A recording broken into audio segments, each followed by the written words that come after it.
I'm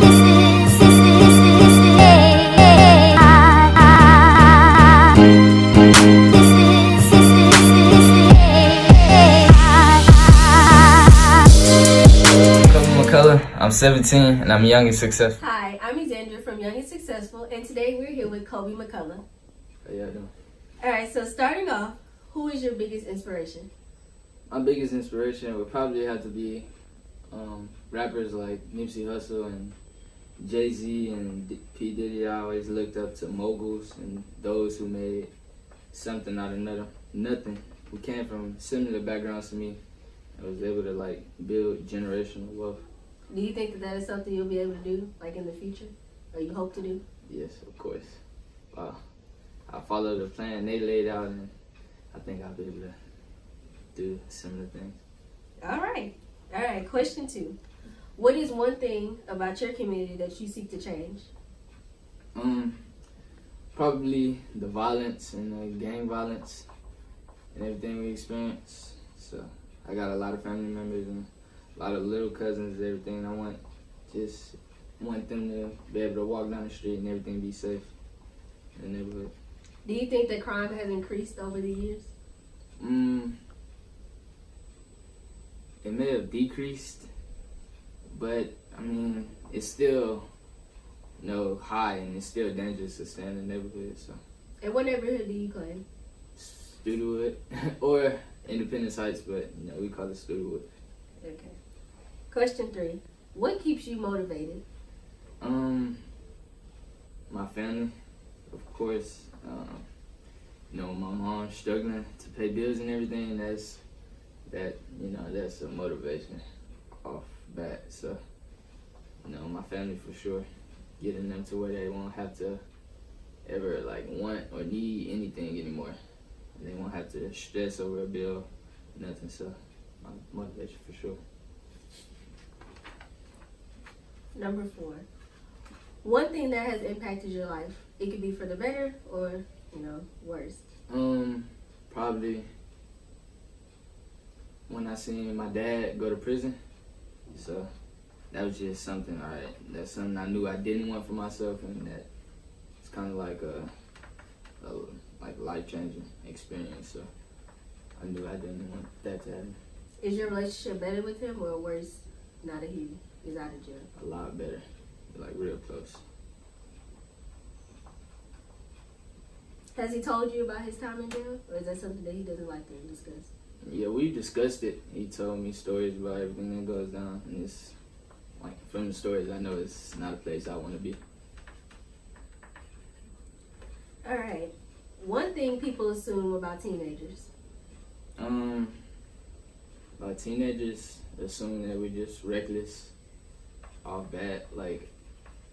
They assume we're reckless and we don't have any regards for anyone else or what anyone else is going through. And how do you think we can change that narrative? Because we're teenagers right now, yeah. And I don't think neither one of us is like that. Yeah, but I think things like this and stuff you're doing right now and what our peers are doing, I think that'll change the perspective on how teenagers are and what we do, everything. So. Do you think there's a difference between how people see people as minorities and people who aren't minorities, in their teenage years? Yeah, it's a big difference. You look at me, and then look at a kid like me, and then a kid from a wealthier background, same age and everything. I'm pretty sure because of my skin color, I'm gonna be looked upon as someone who's doing something wrong. All right, number 6. What is the hardest thing about being a black male in America? Yeah, that's tough. I mean, you're discriminated, and it's a stereotype and it's a stigma placed on all black males that we're all drug dealers or criminals, and that's not even the case half of the time. Most of the time, it's not the case, and you're stereotyped and and discriminated. Have you ever been discriminated against? Yeah, I mean, just coming from where we are, we're just raised to, do what you can to not be discriminated. You walk in the store, put your bag right by the door, or you get pulled over, put your hands on the dashboard. So, I mean, do you think there are safer practices that could be held to where we won't be discriminated against as much? I'm not sure. I mean, it's definitely always a cure or answer, but I'm not really sure on what it is, what the safer practices are. Well, that's the end of the interview. We thank you for coming. All right, so I heard that you had a clothing line coming out. Yeah, it's on the way. The name is Apogee Prime, and so, the meaning behind that, Apogee is kind of like the climax. It's the culmination. It's at the peak, at the top. And do you see a projected date when the clothing line would drop? Not right now. We're just trying to get the funds together, get everything in line, so I can own the name and get everything trademarked. So, what products do you see yourself selling in the future? We have shirts, hoodies. I definitely want to sell beanies, because I love them. Crop tops for the ladies, for sure, the summer.